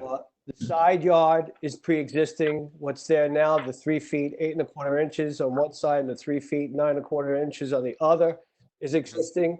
The rear yard is something that we need to discuss. So that is, I want to say it's pre-existing, but I'll explain in further detail in a moment. Let's, so Mr. Kelly, so I just wanted to, open with these remarks about the variances from what the code requires and allows. So why don't we move on to the, your presentation and move on to the drawings, the blueprints of the house, and we'll take a look at. So now, in being FEMA compliant, how high is the house being elevated from the ground level at this point? As I read it, it looks like approximately 10 feet. Okay. Well, yeah, because it's on Indiana, so that would be about about 10 feet above the floodplain. Yeah, I think, right. Grade is probably just over 7. Okay, so that's what takes it over to the almost 29-foot number, is the fact that it has to raise it 10 feet, but the design of the structure itself is not being changed. Am I correct? So the structure is being changed in that there will be an additional 3 feet added to the rear of the house to allow for another bedroom in the house. All right, but now that's in conformity conformity with the existing roof line, am I correct? Yes. Okay, so basically, even if you were not adding that bedroom to the back, just by the virtue of that house having to be FEMA compliant and being raised 10 feet from the floodplain elevation, which is the 10 feet in that area, I believe, you're gonna bring that house to almost the 29-foot number, regardless of whether you would have put the bedroom on that or not. Am I correct? That's correct. Okay. All right, so basically, all we're really doing with that bedroom, that's off the second floor again, correct? I think it might be actually in the first floor. Okay, I'll look at that. Take a peek at that. Bedrooms are above. I'm sorry.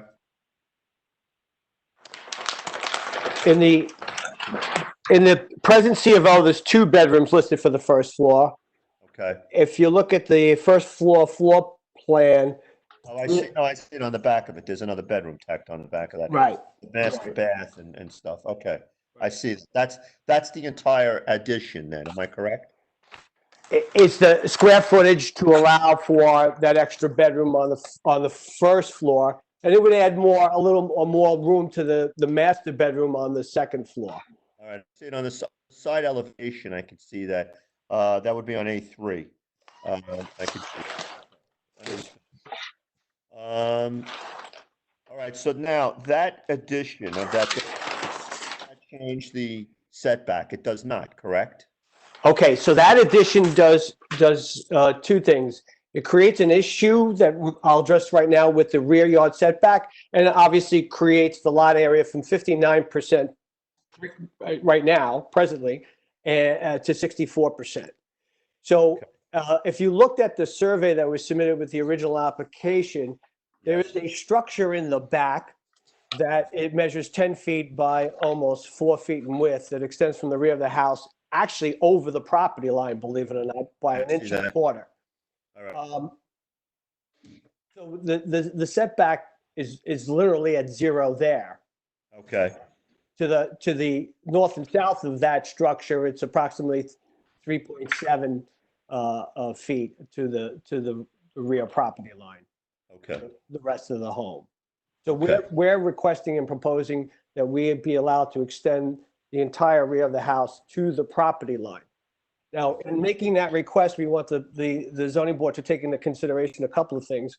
One of which is obviously the irregular shape of the property for where it's located in the zone that allows for 100 feet of depth. Also to take into consideration looking at those Google photographs, and I also submitted another 14 photographs to Mrs. Lynch for the board's consideration. And of those photographs, if you looked at photographs 3 and 4, called the Viscoso photographs 3 and 4, you'll be looking from Kentucky Street. I took a picture from Kentucky Street into that garage area of that very large home that sits on oceanfront, and you can see the rear of the Viscoso's home. You'll see the deck on the back of Viscoso's home. You'll also see the garage. There's no home there or anything in the vicinity of the rear yard to 7 Indiana, just immediately to the west. It's kind of open given the size of the garage and the size of the parking area around the garage. The second thing I want the board to consider, so there's no home back there. That's the whole point of that. The second thing I want the board to consider is that the back will be fire rated wall from top to bottom with no windows. The fire rated wall will also wrap around both the south side and the north side of the rear of the house, and that's reflected on the plans. So I think Mr. Bell has done a pretty good job in trying to make the best use of the property and also take into consideration of what we're asking for relative to the rear yard. Okay. Do any members of the board have any questions on these plans? Yeah, I just don't understand the justification for bumping the whole house out to the property line yet. Okay, I have the Viscosos on the hearing with us, but I will let Mr. Viscoso speak for a moment. Once I tell you that the Viscosos have 3 children. They're 8, 10, and 14. They have a large extended family. This is their summer home, and it's going to add that additional bedroom that's going to allow them to make the best use of the property and the home itself. Okay. And Mr. Kelly, there was no way that addition, you know, rear bedroom addition could have been made any smaller, or it has to go right to the profile of the building. Well, we had a significant conversation about this with Mr. Bella and I with the Viscosos as well. You literally, your bedrooms are pretty tight the way they are. They're like 7 by 11. You take a foot or 2 off, and all of a sudden you have a walk-in closet as opposed to a bedroom, a legitimate bedroom. Okay. And it kind of bounces everything else. But it is a house with a casual usage. Am I correct? Yeah, but the casual, I think that's probably a fair statement. But having said that, we're talking about 5 people, 3 of which are going to be teenagers. The house is not going to be built cheaply. It's going to cost $700,000 to $800,000 to actually build out by the time they're finished. Okay. So the space is necessary. Okay, I understand. Can I just ask a question? Just, I don't know if you guys mentioned this, but looking at the height, the whole top of the building is a roof deck? The whole top, the roof, not the whole top of the building, but the existing roof deck that there is now is there now as well. In the back, for instance, Commissioner Reckner, the back is where there's a good 3 feet, maybe even more than 3 feet of the back of what let's refer to it as the roof deck is actually where the HVAC units is going to go. So the roof deck, as in lounging on a roof deck, is smaller than the entire roof area, because we also have the stairway coming up to it. So just a question. So when you're looking at the height that's causing this to go over is because of the roof deck and the railings? No, the height is exactly the same height as it is now, which includes the roofing that's on top. You'll see roofing outlined in the plans above the roof deck, and which upon which will go solar panels. Okay. And then my other question is just to clarify for me, the square footage of the roof deck, is that staying the same? My understanding is the square footage of the actual decking where you would put a chair or lounge around and stand up there is the same.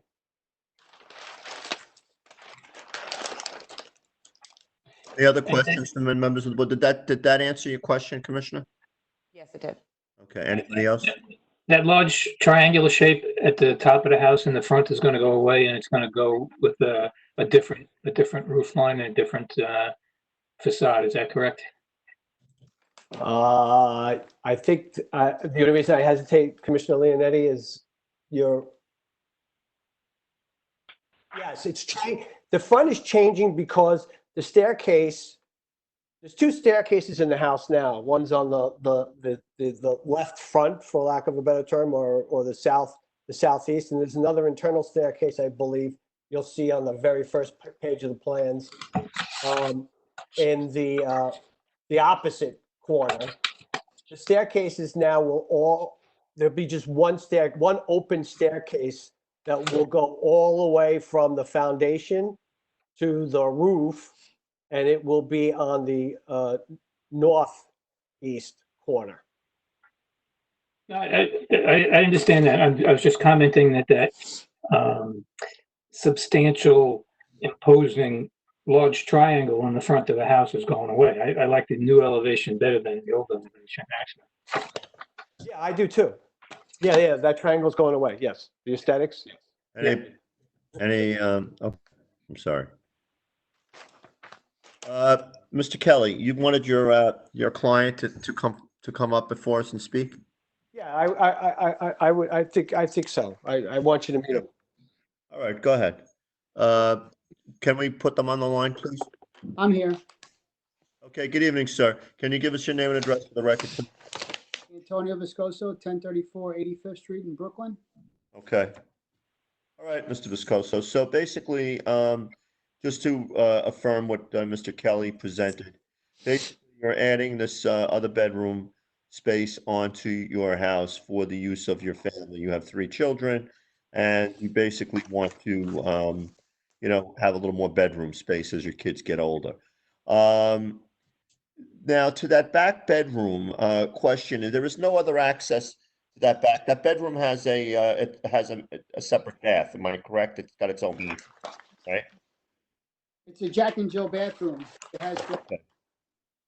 And there's no entrance to that back room from the outside. Am I correct? And so it's separate from the house. So if let's just say you sold the house, someone would not be able to take that back bedroom and turn it into like a summer, bedroom usage, like a summer studio for someone to rent. No, there's only into the house. Okay. All right. Do any members of the board have any questions for Mr. Viscoso? No? All right. Mr. Frazier, is there anybody that would want to be heard for or against on this application? No. Would anybody want to make a motion on this application? I'll make a motion to grant. All right, I'll second it. Case number 3149, application of Antonio and Pasqualino Viscoso of 1034 85th Street, Brooklyn, New York, for a variance in the following sections of the zoning code of ordinances of the city of Long Beach, New York.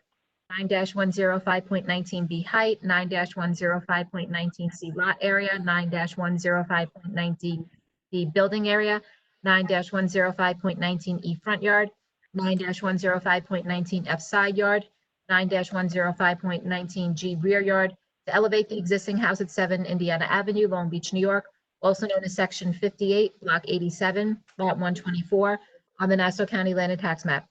Commissioner Alton has introduced a motion to grant the application. Chairman Morelli has seconded the motion. Commissioner Alton? Grant. Commissioner Creighton? Grant. Commissioner Acevedo?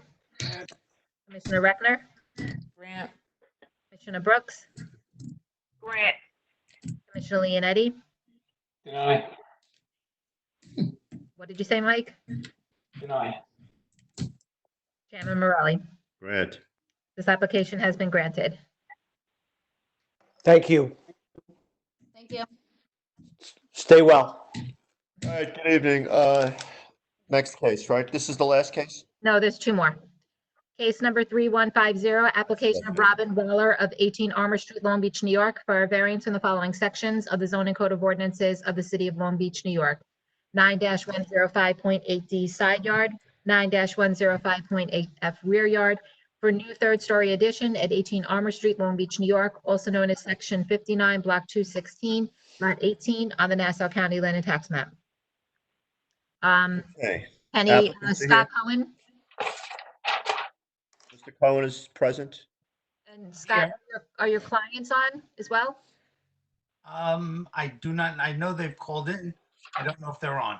They might be calling user 3. No, that's not them. Okay. No, it doesn't Good appear. evening, Mr. Cohen. So, Mr. Cohen, let's start with the denial letter, and we'll move quickly from there.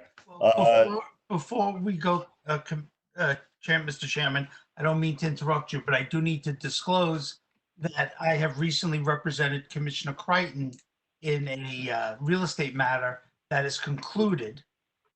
So I don't want there to be any question if any of the board members knew about it. It was not done gratis. I was paid. I was compensated for my time, and I needed to disclose that to the board. Okay. Is counsel, does Mr. Creighton need to recuse himself? No, right? There's no conflict here. Am I correct? There's no conflict so long as Commissioner Creighton believes he can be fair and impartial in this matter. Yep. Okay. Yep, I hear it. No problem. Okay, so full disclosure will proceed. All right, Mr. Cohen, just give us your name. We know who you are. Just give us your name and address for the record. Scott Cohen of Council to Kenneth Apple, 30 West Park Avenue, Suite 202, Long Beach, New York. Okay, great. So Mr. Cohen, we're going to walk through the denial letter, 105.8 D side yard. Side yard's 8 and 5 feet. You're proposing a new north side yard of 1.9 foot. Of course, that's not pre-existing, right? That's going to be because of a change. That is not pre-existing. All right, 105.8 F, rear yard, the code requiring rear yard 4 feet. You're proposing rear yard of 3.35 feet. Again, non-existing, am I correct? That is not pre-existing. Okay. I had presented this property a few years back. Okay. They were only looking for height. Okay. So, and that was granted. So now to just for the record, 18 Armour Street in the canals, is that a 40, 60, or an 80 wide property?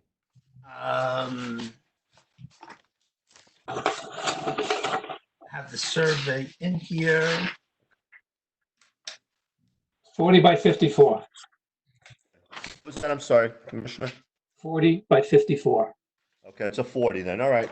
So it's a narrow property. Okay, so Mr. Cohen, let's proceed with the elevation drawings then, please. Let's go on to the front yard or the west elevation and tell us what's being done to the house. What's being done? Well, what is being done is they're adding a bedroom. And they're not adding height. The house as it stands is 3 stories already. Okay. So they're adding on top and it's not fully 3 stories. Now this house was elevated before? Yes, it was. It was elevated. We did I don't remember when we did the zoning application, but it was post Sandy. Okay. So this board granted an elevation on that house. Post Sandy. Okay, it doesn't matter. I mean, if you have the variance number, that's fine. If not, that's okay. The board granted it post Sandy, so it looks like a post Sandy house. Looking at the front elevation alone. Okay, so tell us about the change in the construction then with the. So what they're planning to do over the 2-story portion, they're only going towards the rear of the 2-story portion. They're adding another bedroom and a bathroom and a closet. They have a child that is coming home and that will be going to medical school. Okay. That's going to be dedicated for that child. So it looks from the north side elevation, am I correct? That extension almost looks like a dormer with the one rectangular window is coming off of the let's call it third level of the house.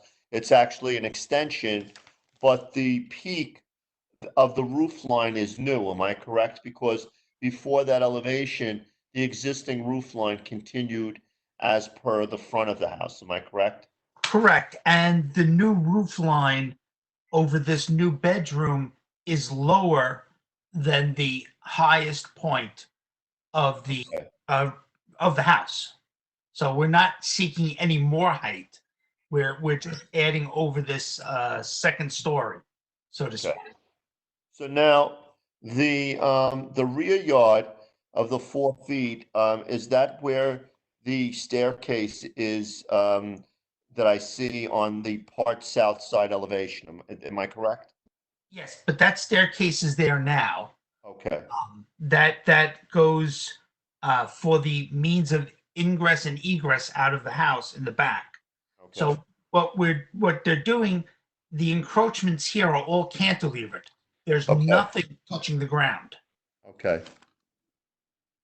So my question, Mr. Cohen, basically is now at this point, by prior variance, the vast majority of this house, including the setbacks, was approved and constructed as per the variances. So basically what you are seeking right now is just really to extend the posterior part of the house with the new roof line peak where that third bedroom, where that new bedroom is going to be. Am I correct? Correct. And before they designed it to be a room, it's a porch currently. I see. Okay. So there is a structure there, I It's just understand. not what we're proposing. So they're enclosing it basically and making it into a bedroom. Am I correct? It's making it a little bit wider. Okay, very good. Do any members of the board have any questions? Is there anyone who wanted to speak? Mr. Frazier, is there anybody who wanted to speak for or against this application? Not that I'm aware of. All right, does anybody want to make a motion on it? Because I'll move to grant if somebody wants to second it. I'll second that. Okay,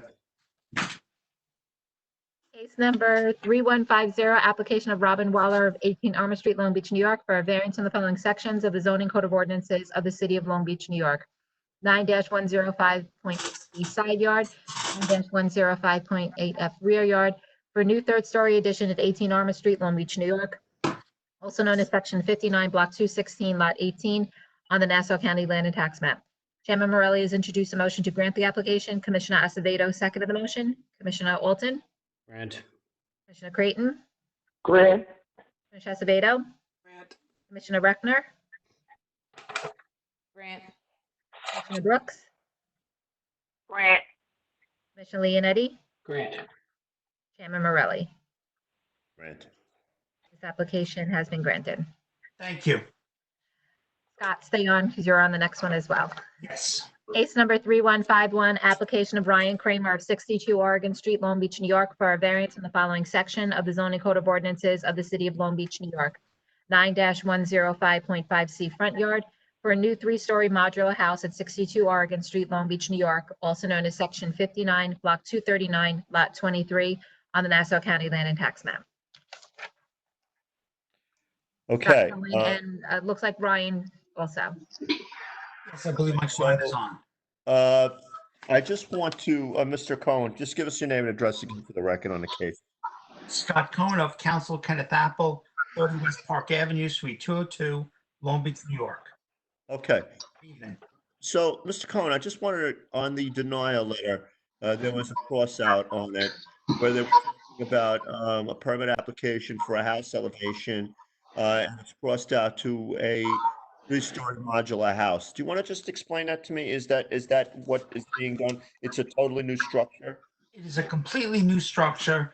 It's a modular house that is being built off-site and trucked in, piece by piece.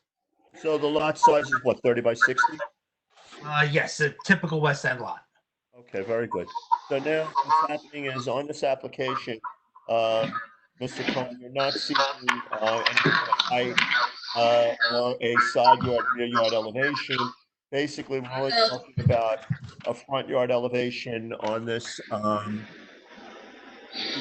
porch coming to a front yard of 3 feet. Am I correct? That's the only item you're asking for? Correct. We're looking for 3 feet, and what we're doing is that it's a raised elevated modular home, and the applicant would like an enclosed garage and storage, and the staircase is solely within the footprint of the house.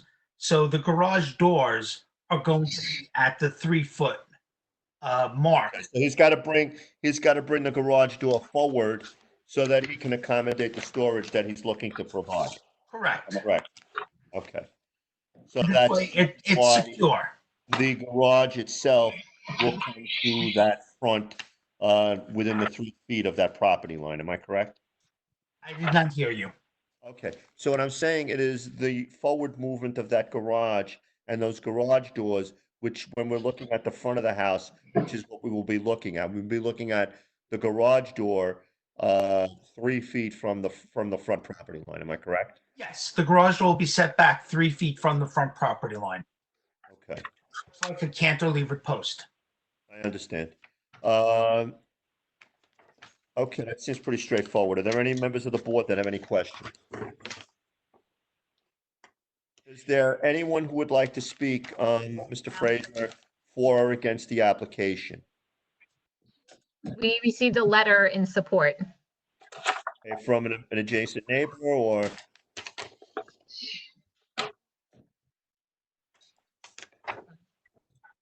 Is there an elevator in this house? There will be, and that is also solely within the footprint of the house.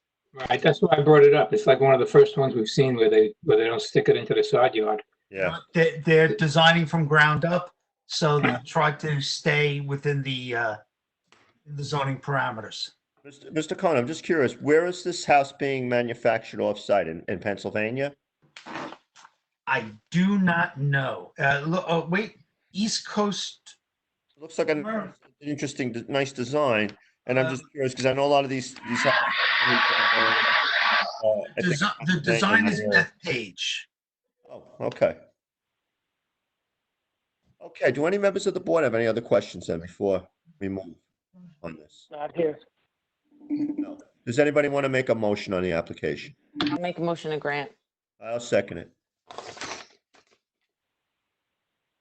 Case number 3151, application of Ryan Kramer of 62 Oregon Street, Long Beach, New York, for a variance in the following section of the zoning code of ordinances of the city of Long Beach, New York. 9-105.5C front yard for a new 3-story modular house at 62 Oregon Street, Long Beach, New York, also known as section 59, block 239, lot 23 on the Nassau County Land and Tax Map. Commissioner Reckner has introduced a motion to grant the application. Chairman Morelli has seconded the motion. Commissioner Alton? Grant. Commissioner Creighton? Grant. Commissioner Acevedo? Grant. Commissioner Reckner? Grant. Commissioner Brooks? Grant. Commissioner Leonetti? Grant. Chairman Morelli? Grant. This application has been granted. Okay, thank you, ladies and gentlemen. This zoning meeting of April 23rd, 2020 is now closed.